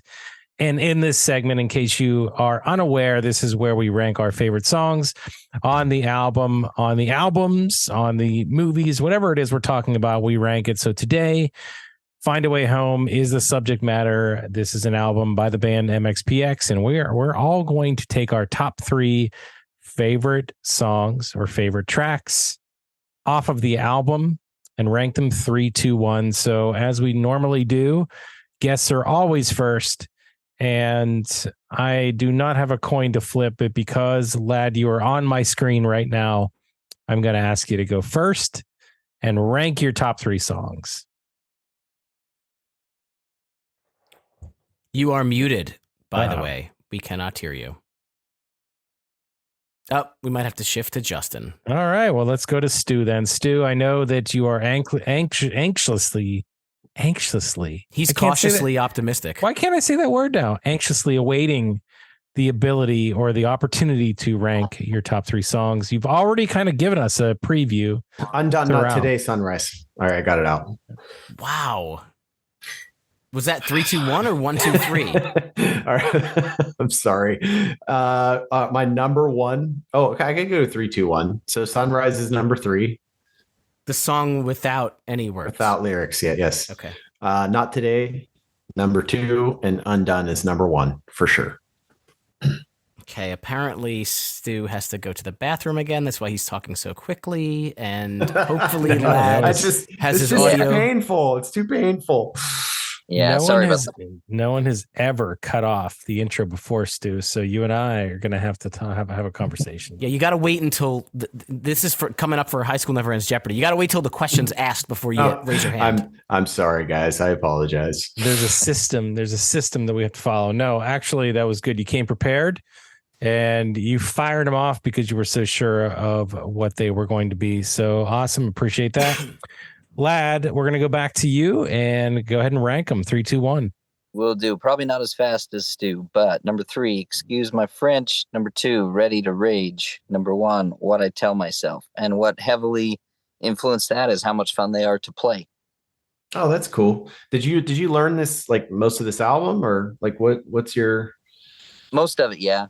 That's cool. I tend to run through it and try to learn the whole thing when I can. That's fun. Awesome. All right, I'll go next, and it's because it's only right. I think I probably have less of a connection to this album than Wingman Steve. So I'm going to go number 3, Excuse My French. I'm going to go number 2, Undone. And I'm going to go number 1, Call Me. I feel like that kind of edged out Undone just slightly musically. So that was my top 3. Steve. I'm just doing some calculating. So far, between the 3 of you, 7 of the 13 tracks have been chosen, which, we've been a little rough on this record. That might say that this is, a pretty unique record, that each person is choosing different songs they like the best. And I'm probably going to add one more to that nobody has said. So I'm going to go with my number 3 as the kickoff track, which is Not Today. And number 2, it's not Unsaid, but it's Undone. That song is awesome. And that one got on 3 of our top lists. And nobody mentioned the lead single, and everybody kind of was not a big fan, but I really liked Stay Up All Night. I think that it was cool, and it was a different track on this record. So I'm going to give Stay Up All Night my number 1. Even though it wasn't a single like, when Edging or One More Time came out. It wasn't a single that I listened to like 100 times in a row. It was one that I listened to here and there, and I think listening to it in the context of the whole album made me like it more. So that's cool. My top 3. So look at that. Of 13 tracks, 8 of them cracked one of the 4 of our ranking its top 3, which is pretty good. So one quick question before we cancel out, before we finish up. Obviously, we mentioned that this is the 11th studio album by MxPx. I don't think that anybody's going to say that this is their favorite MxPx album, but where do you think that this sits in terms of their overall discography? And Stu, I guess we'll start with you. I know that you've been a long time fan. Is this in the top half, the bottom half? How do you feel? It's bottom half. Yeah. Bottom, like worst album they've ever put out, or no? That's probably Panic, for me at least. I'll give it 3rd worst. Does that work? Sure. Yeah. I don't know that I was looking for like exact specifics. Yeah, it's bottom half, dude. Like bottom 5. How about that? Lad, what do you think? I'd put it right in the middle somewhere. I don't think anything will ever top for me, probably due to nostalgia, but the Ever Passing Moment and Slowly Going the Way of the Buffalo, I think those will probably have a permanent spot at the top. But I'd put this one about halfway down in the catalog, which is still pretty good. I like the band as a whole, and so I like the whole catalog. But if I had to rank them, that's where I'd place it. Chris 183. Is it better or worse than Poking At Ya? It's so different because Poking At Ya, wasn't that their first one or second one? Yeah, it was their first. Real early. So that was the absolute original MxPx. It's almost like you can't even include it in your rankings, but I think it's better than this. Is it better or worse? Better. Okay. See, Stu answered the question. Steve, you did not. I think it's weird because comparing a band's first record to a band's most recent record, I think is probably better. But I don't have a ton, like when we did the episode on the whole discography, like I don't have a ton, like I kind of came into the MxPx world at like Ever Passing Moment. So like 2000 to 2006 MxPx is kind of like my personal MxPx wheelhouse. So that's probably what I'm going to think is the best. And of course, they have so many like hits. Like they also have a greatest hits album, which I cheated because I got into MxPx late. I used that greatest hits album to kind of get into some of the earlier stuff, but I didn't get into like the full albums of Poking At Ya and Life in General and Slowly Going Away the Buffalo, all those guys. So, I cheated a little bit, but I if you're asking me personally, I think it's better than Poking At Ya. I counted about 6 albums here that I like better than this one. So without diving into the rest, I'm probably going to keep it towards the bottom half too. I know that's kind of a cop out again, but I don't, I can't put it in the top like 5 or anything. It just doesn't belong. So Yeah, I think I would mirror what Punkish Dad said. Is I put it somewhere in the middle without getting into specifics. It sounds like a more modern MXPX record compared to those pre 2000 records, which I don't have a ton of history with, but I do know a lot of the like individual, a handful of the tracks there. I thought that it was a decent album. It wasn't one where I was like, oh man, this is going in like straight rotation, gonna listen to it all the time. It's not one where I'd be like, oh, this is bad, I'm never gonna listen to it again. I think it's got a handful of good tracks that are fun to listen to. Some didn't stand out that much, but overall I think it's okay. It's middle of the road. Better or worse than Secret Weapon? Man, it's funny. I don't know every single album like in its entirety. Can I look at Secret Weapon? Let's see. That's the one with angels on it. I'd say worse because I really like Secret Weapon. Okay, this is my last one. I just want to know. I don't think I remember Secret Weapon enough. I'm looking at the track listing, and I don't know it enough to really compare it, to be honest. And it's funny, when we did the full MXPX episode, we did that thing where we each like drafted 3 albums, so we each only had a couple of them, and we didn't dive deep into every one of them because there were 10. Mm-hmm. So I don't know. I plead the fifth.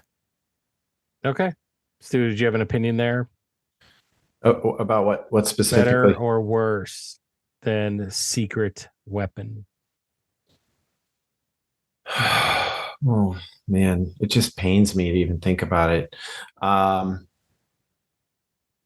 It's worse than Secret Weapon. Yeah.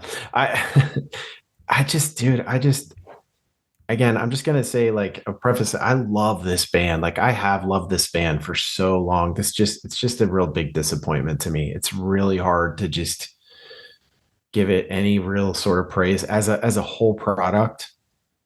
To put it anywhere that I would say, yeah, you have to listen to this. This is representative of this band that is so good and so loved and has such a history. I just wouldn't show it to anybody.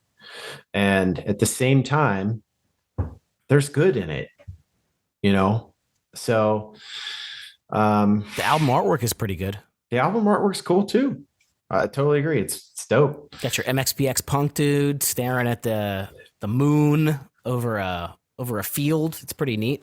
Yeah, I think, does that make sense though, to say like, just like if I was going to show somebody like this is MXPX, like this, I think I could sum it up and say this is not an album I would show them. And so it makes sense. Yeah, why wouldn't it? I mean, I think Eddie Band has that scenario where there's an album that you wouldn't necessarily start with. They've got a lot of other defining songs / albums as well. Yeah. I think it's fair. All right. Well, Lad, tell people where they can follow you. You're doing some fun stuff on Instagram daily almost. I try to put some stuff out there when I can. But yeah, you can find me on Instagram at @punkish_dad. If you don't include the underscore, you'll get somebody else. Somebody who's imitating you? Or I'm imitating them. I don't know. Could go either way. Imitation is the best form of flattery. Stu, I know that Port Maria has been working on a new album. Are there any updates on when we are going to hear that? Yeah. Well, we have it. It's totally done. It's mastered. We have all the masters. We got 12 songs ready to go. And we think that we have the album artwork and the sequencing is done of the tracks as well. We're kind of hanging on to it a little bit just so we can not make it like a winter album. We're probably going to drop this early spring is what we're thinking. So should we do an episode where we listen to every single song and break it down one by one? I mean, you can do that if you want. That's up to you guys. But yeah, we have it. It's sitting here in our pocket. It's ready to go. And we're super amped about it. I frequently just play it while I'm in my car just because I'm so excited about it. But because you're a narcissist and you like to listen to yourself. Yeah. Okay. No, you just like your stuff, man. You get proud of it, No, I was privy to some sneak peeks and it sounded awesome. Tell people, do you know where you can your handles on the Instagrams and those things? Our Instagram is Port Maria Band, just all one word, Port Maria Band, and you can check it out there. There's a couple links, yeah, that'll get you some info there. But yeah, we're excited. There is, if you search Port Maria on Spotify, you can find a couple of tracks that we've done already, not part of the album we're going to release. And yeah, let us know what you think. Including the intro track to High School Never Ends, a pop punk dad podcast, which is by you and your band. Correct. I can't wait. That's awesome. Now, on the other hand, if I had a band, I would never listen to my own stuff. I would never do it. I just don't want to listen to it. No. Yeah, I mean, I think it's just once you get your masters back, you're listening to it, and you think back on the recording. It's fun. I get it.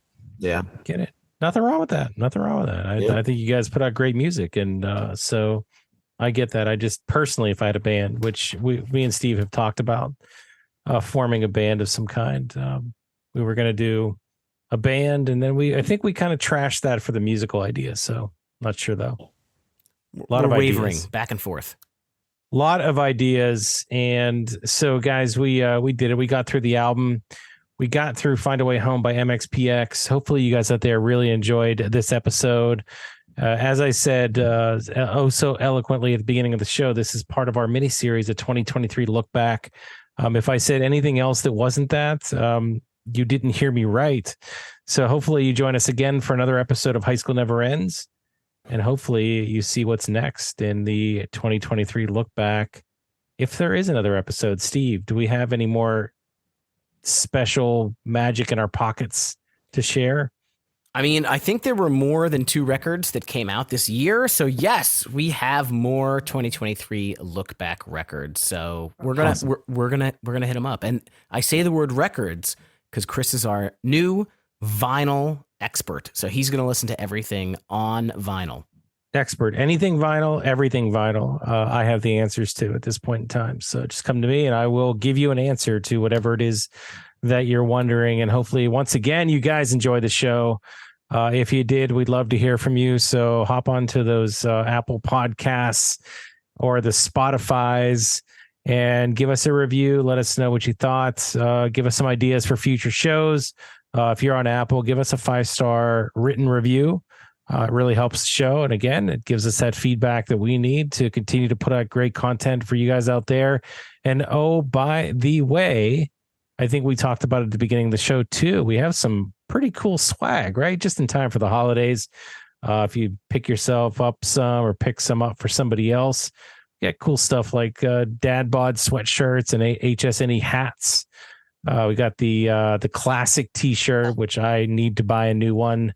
And we even have a really cool oversized coffee mug that I still don't have, but I need to get because I needed a new oversized coffee mug. So Steve, that's some really cool stuff out there. How do you find that stuff though? It's all at hsnepod.com, like highschoolneverendspod.com. There's a link to the shop. You can listen to the episodes there. You can hit us on the socials there. Our Discord channel has a link at hsnepod.com. Punkish Dad, a very active contributor to our Discord. So if you want to chat with us, Justin Stewart does not know how to work the internet, so he is not on Discord. But I'm going to try and schedule a Zoom session to tell him how to like do it and do the chats. He used to be on AOL. I do have a Discord, but you have you Discord. never ask me. You just choose not to join ours. I understand. I was giving you the benefit of the doubt. If you need a little Zoom session on how to use Discord, we would be happy to schedule one with you, Justin, or thank you with anyone else listening out there. Lad and Justin, thank you guys. And for anyone listening, sorry if we've confused you because Lad and Punkish Dad are interchangeable. Justin and Stu are interchangeable. At least they're not named Steve or Chris, which happens to be like half our guests. But thank you guys both for joining us for this MxPx album. We will be back next week. We're going to talk about another 2023 release. Until then, keep on rocking your dad bods, throw up those rock hands, and blast the pop punk. Hey everybody, Jake here from Dragon Wagon Radio, and I'm here with Mark E Extreme and Skeeter Skyflyer. Did you just have to read that? Okay, I mean, yeah. no. How could you possibly not know who I am? Because my name is Mark E Extreme, 15 plus years undefeated backyard wrestling entertainment champion and owner and the host of On Your Mark. So I'm offended that you don't know who I am, and I'm here with the on my shoulder. As Skeeter Skyflyer. I mean, a lot of people don't know me, but it makes sense that people don't know you too. Everybody, I'm a pretty big deal, okay? Well, I mean no disrespect, Mr. Extreme, I assure you, but you mentioned you have a podcast on the network called On Your Mark. What exactly is On Your Mark? On Your Mark is the best wrestling podcast on the airwaves. Every Wednesday, we are deep diving into wrestling topics, like giving you a perspective like you've never heard before, because there's nobody that can give you a perspective like I can. Well, a lot of people could give the perspective that you give on wrestling, but they're busy being wrestlers and being really successful in the ring and working and being in front of millions of people every week on television and in a crowd. There's nothing different. All right, I think I get what's happening. It's comedy. You guys are just doing a bit. Mark, you're like every 90s wrestling kid stuck in the past. And Skeeter, you're like the idiot little brother type who just loves everything, no matter how cheesy it is. I get it. You're playing characters. You guys are like a pro wrestling version of Jiminy Glick or Tony Clifton. Well, I don't know who the hell those guys are. And, frankly, I'm kind of offended because I take this business very seriously, and there's nothing funny about what we do, right, Skeeter? That's right. So tune in onyourmarkshow.com, also wherever you're listening to your podcast right now.